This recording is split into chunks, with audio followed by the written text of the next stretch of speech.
to another edition of the People's Court. I'm Lamont.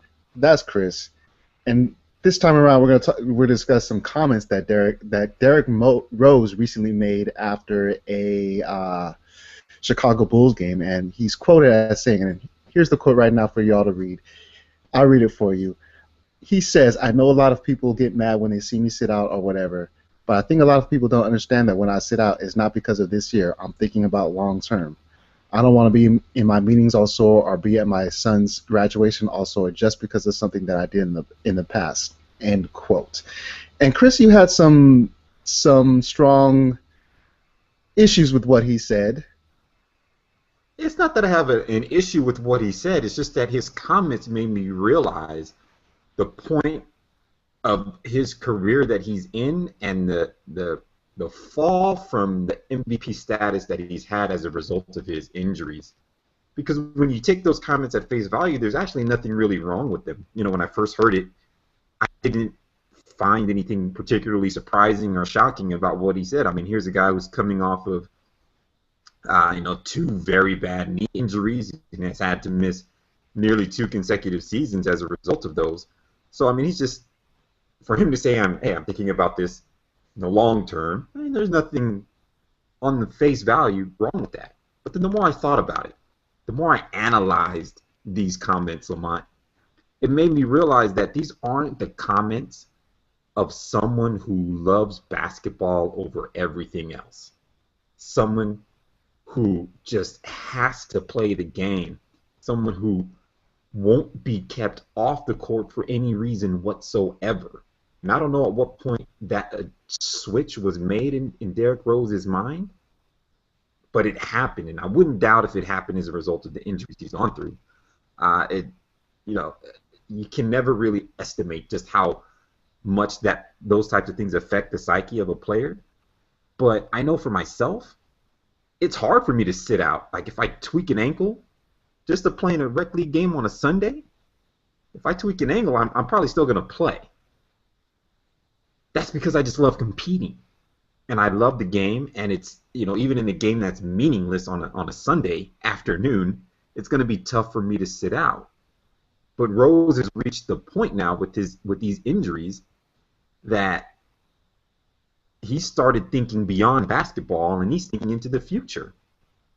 And like I said, I don't think there's anything wrong with him taking that mindset, but if you're a member of the Chicago Bulls organization, that has to raise red flags for you.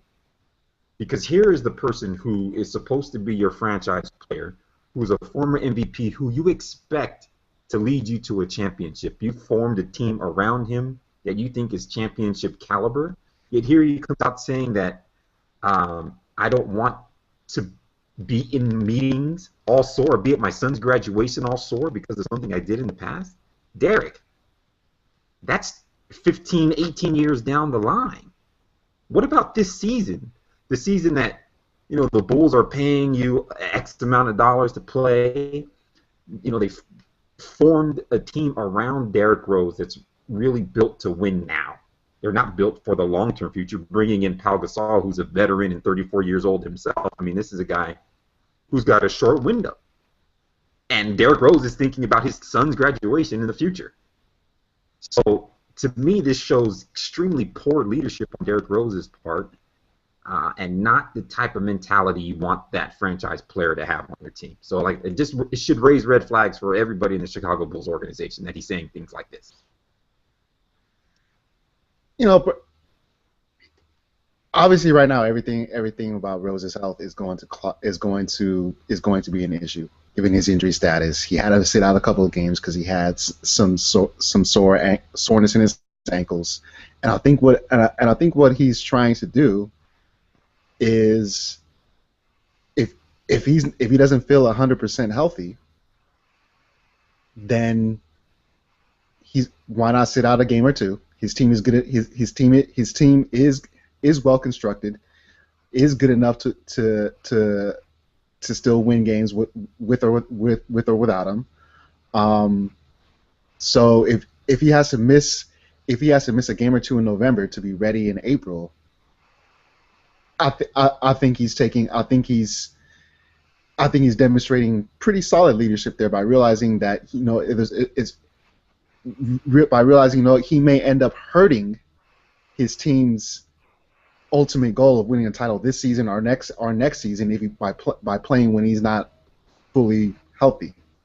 And I actually like his But comments that's because not what he said, Lamont. Look, if he had said just what you said right now, I don't think anybody would have any issues with it whatsoever. I need to make sure I'm ready in April. That's all he really needed to say. If I'm ready in April, that gives my team the best shot at winning a championship this year. So missing a couple games now, we might have to sacrifice. I might have to sacrifice in order to be ready on playoff time. But he didn't say that. He said, I don't want to be sore at my son's graduation. And that's a completely different statement. and again, I say I like that he said that. The life of a professional athlete is very short. Um, I don't think he wants to be the next Brandon Roy. He's 26. Brandon Roy pretty much was out of the league by the age of 28 due to different injuries, but basically because of his health. I don't think he wants to turn into that. I also think he wants to live. I also think he wants to live a comfortable life after the age of 36. So, And again, I really don't have too much issue with that. If he wasn't the face of the franchise, I think he could get away with saying that. But as the face of the franchise, that's where these types of comments come off as selfish to me, because he's clearly got other things on his mind beyond basketball. And that's okay for a lot of players to have. That's okay for the third best player on your basketball team. And maybe that's what Derrick Rose is now. Maybe he's just no longer the face of a franchise. He's not an MVP candidate, even though he's a former MVP. Maybe he really is just the third best player on a really good team now. And that's okay. That's perfectly okay. But if I'm a member of the Chicago Bulls organization, if I'm Jerry Reinsdorf or Tom Thibodeau or any of those guys, right? I'm thinking to myself, wow, we may have made a mistake by banking on this guy, because he's clearly not quite as he's not the type of person we thought he could be, or maybe just the injuries changed him into a different type of person. And like I said, that's completely okay, but it's not what you want to hear for the Chicago Bulls. If you're the Cleveland Cavaliers, however, you're extremely interested in this new Derrick Rose because that just bodes well for you. Well, for the record, teammates Mike Dunleavy and Paul Gasol don't seem to have questioned his commitment to the team. They got his back. Head coach Tom Thibodeau was kind of took the same stance that you did, when we were talking about this earlier, that maybe he shouldn't that it's okay for him to think this, but maybe he shouldn't have said it out loud. Yeah, and that's one of the things, like, as a leader, if you're the leader of your team, you recognize that these aren't comments that should be made publicly. And it's okay for people to be honest, and it's okay for people to be forthright, but at the same time, as a leader, this sends the wrong message to your teammates. Who cares about what the public thinks? This sends the wrong message to your teammates. Now, of course, his teammates are going to come to his defense because he's got great teammates, and they recognize that he's probably going through some things, right? Like to come back after 2 seasons of not really playing basketball, and then to tweak your ankles in the first week of the season. I mean, that's got to do something on your. Like, you just keep hitting that wall and you can't can't get past it. So of course his teammates are going to have his back, and that's great. But at the same time, if you're Taj Gibson or Kirk Heinrich or any of these guys who have been there to help these Bulls have any type of playoff success, Joakim Noah, these types of guys, you got to be thinking to yourself, damn, Derrick, you couldn't have kept your mouth shut? Or, like, what about us? Like, we've had your back. Why don't you say something to make sure, to let us know that you're in the trenches with us now? You know what I'm saying? Yeah, like